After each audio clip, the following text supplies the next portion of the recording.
我婆婆装病装了2年。装病？她装病装了2年，让我伺候了她2年。她什么状态？平常？她就天天躺在床上，她说她下不来床。这2年她走不了路。不是，这2年你们就没有去医院去查过吗？不查。我说我拉着我说妈，咱们去查查吧。她不查，她说就痒。她说我就是走不了路，我不查，我就在这儿，你就在伺候我就。膏药也不贴吗？不贴，啥都不弄，就躺床上不贴，啥也不弄。Before the marriage, the mother-in-law was unwilling to give even a single yuan of bride price. After the marriage, in order to avoid taking care of her grandson, she pretended to be paralyzed for 2 years. The daughter-in-law had no choice but to resign from her job, staying home to take care of both the child and the mother-in-law. Until one day, the daughter-in-law secretly installed a camera and discovered the truth, and she directly divorced her husband. After that, the child had to be cared for by the grandmother, but only 2 months later, she couldn't take it anymore, and now she's forcing the daughter-in-law to remarry. So besides this, what other outrageous things have they done? 他就是个大骗子。我又骗你什么了？你说你骗我什么了？我跟他在一起这么多年了，他彩礼是他自己贷的款给我的，他连跟我商量都没商量。结完婚之后，他每个月的工资他去还贷款。你还把我当成你的妻子吗？咱俩一块过日子了呀。时候我贷款的时候为什么要瞒着你？我俩结婚那年的时候，家里人就是我爸妈，意思是在本地买一套房子，付完首付之后，然后让我们2个到时候贷款是由我们2个人承担。但是那个婚前1套房，但是我们只出首付。对，那彩礼呢？然后当时静静家说是彩礼说也不是要很多嘛，说要8.8万。但当时我妈就是觉得她已经就是付完首付了，不想去拿这份彩礼，但是我觉得这样不好。你听你妈的话呗，你听你妈的话。我钱最后是不是给你了？不是，别激动。别激动，什么意思？就是我当时借了10万块钱啊，然后我8.8万就给他当彩礼。我这个事儿我能跟你说我贷款给你的彩礼吗？这别急，展博，你当时娶她的时候，双方家人商量的是1套房子得有，对吧？然后是首付，彩礼就没有了，就妈不同意。What was this family even thinking? Since you had already agreed to give the bride price, did paying for the house's down payment mean you could skip it? He even borrowed money online to give the bride price and hid it from his wife. Doing this is worse than not promising the bride price at all. 说实话，咱俩过日子了，你为什么彩礼钱你贷款你都不跟我说？你到我查到你银行卡了，我跟你说你都不说了，我跟你说我贷款给你彩礼的时候，你能要吗？你能要吗？那我是不是跟你过日子了？你为什么连商量一下都不跟我商量？我觉得我这个贷款是我自己是可以去偿还的，对吧？我觉得我自己可以在短时间内。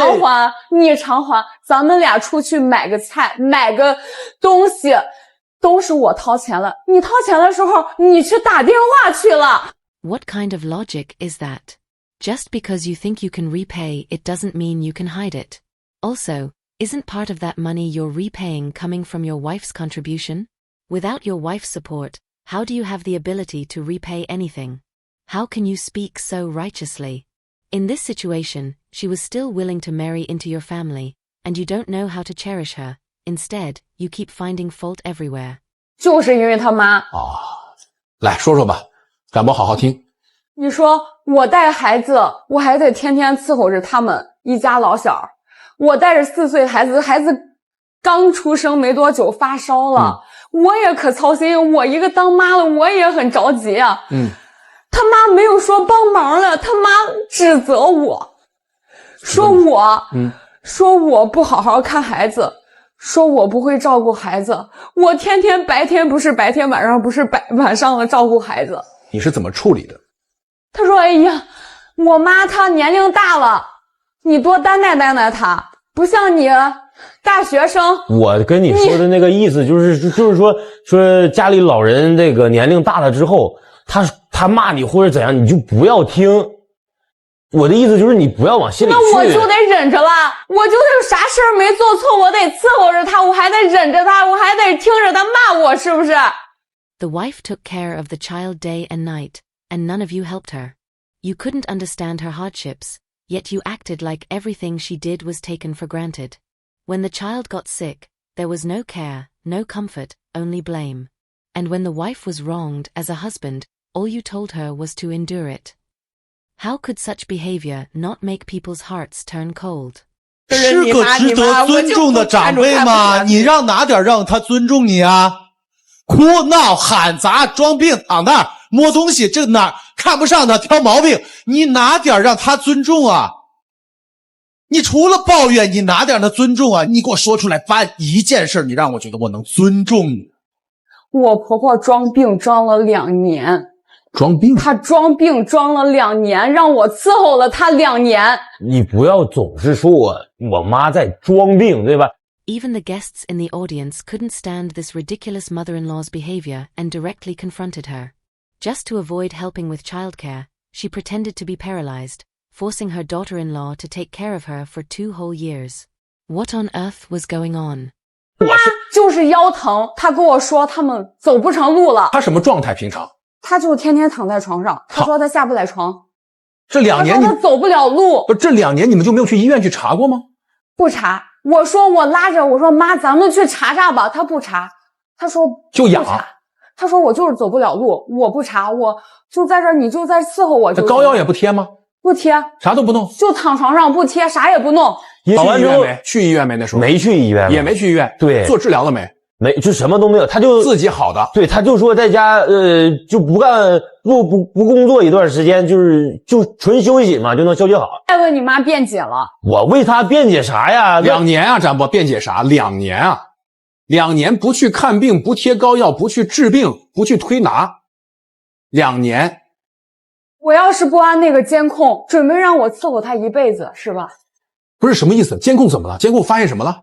The mother-in-law pretended to be paralyzed in bed, while the father-in-law and the husband remained strangely calm. When the wife mentioned taking the mother-in-law to the hospital for a checkup, the mother-in-law firmly refused and clearly said she wouldn't go. Every day they just brought her some food, and that was it. Their attitude made the wife suspicious. To uncover the truth, she secretly installed a camera at home. She didn't expect to discover something shocking.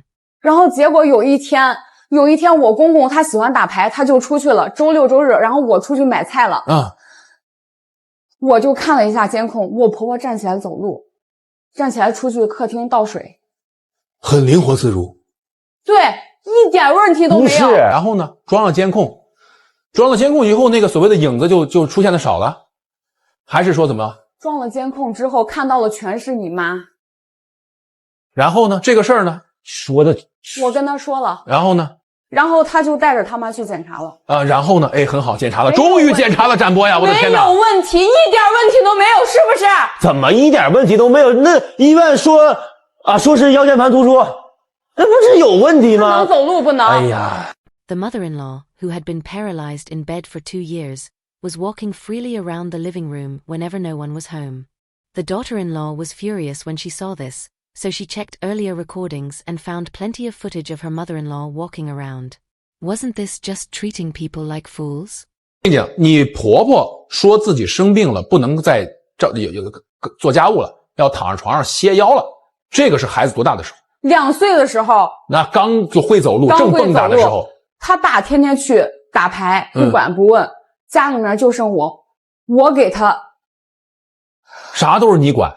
你相当于我说的稍微不好听点啊，展博别介意，你俩孩儿，一个男娃子2岁多，一个女娃子60多岁，是这个意思吧？是。这个事情，我就是他家的免费保姆。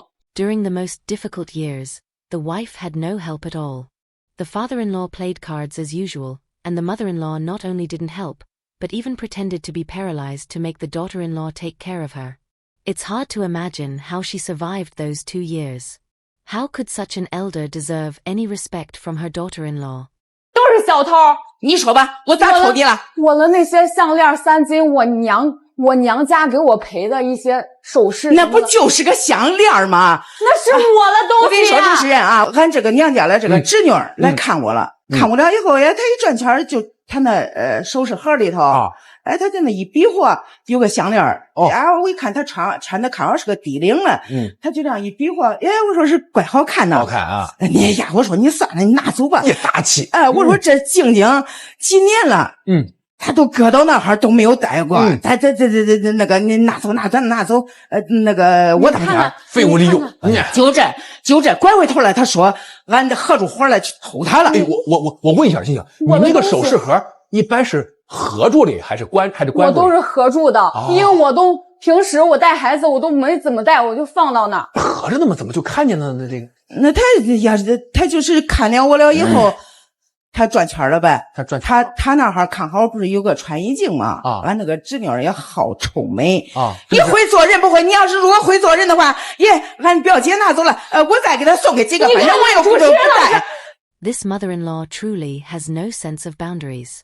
She casually went through her daughter-in-law's belongings and even gave away her things without permission. Then she brushed it off lightly, saying it was just a necklace. But even if someone doesn't wear something, you still have no right to handle it. Besides, this wasn't just any necklace. It was a symbol of their marriage, a token of love between husband and wife. How could she give it away so easily?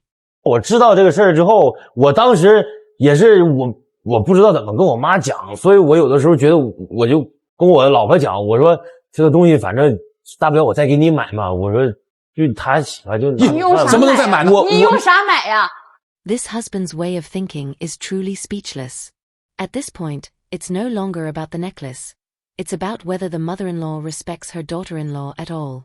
Besides, that necklace carried the emotional bond between husband and wife. How could it be given away so casually? 你还把我孩子抢走了你！我啥时候抢你了孩子了？抢我的孩子，你自己那是我自己的亲孙子了，我咋会是抢孩子呀？ 你说明白一点。天，我想着我得去找个工作，我就叫着我闺蜜帮我看孩子，就看一天，在那个游乐场里面玩玩，然后我就出去找工作了。结果我这个婆婆呀，她到我们家小区，我幸亏是看见孩子了，我还以为孩子叫人贩子给带跑了嘞，就赶快抢孩子，他就去抓，我不得打他。您别激动，哎呀，您别激动，您别激动，别激动，来，坐好，坐好。 哎呀，这个静静啊，我跟你说，自从他进了俺家门，俺家都没有消停过。我大概明白这个意思。直接踹了我闺蜜一脚，还把她的胳膊剜烂了。还踹她，什么意思？我踹她是轻了，当时我又不认识她闺蜜，她捞着俺那个小家伙，结果一脚都给她跺上去了。我的天哪！谁知道她旁边有可多人，都是她小区的人，想着我是那个人贩子。 那是那人贩子，这是我的亲孙子，你别说，我亲奶奶。来，别说，何女士。After all these incidents, the wife was completely disheartened and decided to divorce her husband directly. In order to win custody of her son, she had to go out and find a job. With no other choice, she asked her best friend to help take care of her son temporarily. Unexpectedly, during that time, the mother-in-law took the child away and even injured the friend. The truth is, the mother-in-law had never liked her daughter-in-law. If that's the case, why is she now forcing her to remarry her son? 我带小孩实在是带不动。哦，对，咱腰疼4岁的一个男孩，好吧，我跟不上，还怕他爬高上低来摔住，我给这咋想？而且俺儿工作也干的也不提劲儿了，然后给家蔫头大脑了，成天往那沙发上一躺，我想着。 俺儿心里头还是有疼，有他这个。你儿子从大2的时候心里就有他，您不是才知道这件事情。It turns out that after all this time, the mother-in-law didn't suddenly realize how good her daughter-in-law was. She just couldn't handle taking care of her grandson anymore and wanted a free nanny.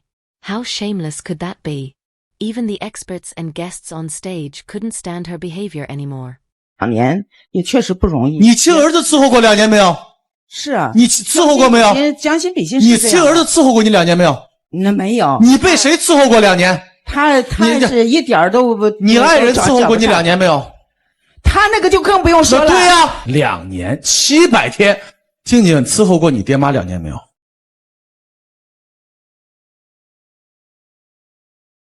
你这辈子伺候过谁的1-2年？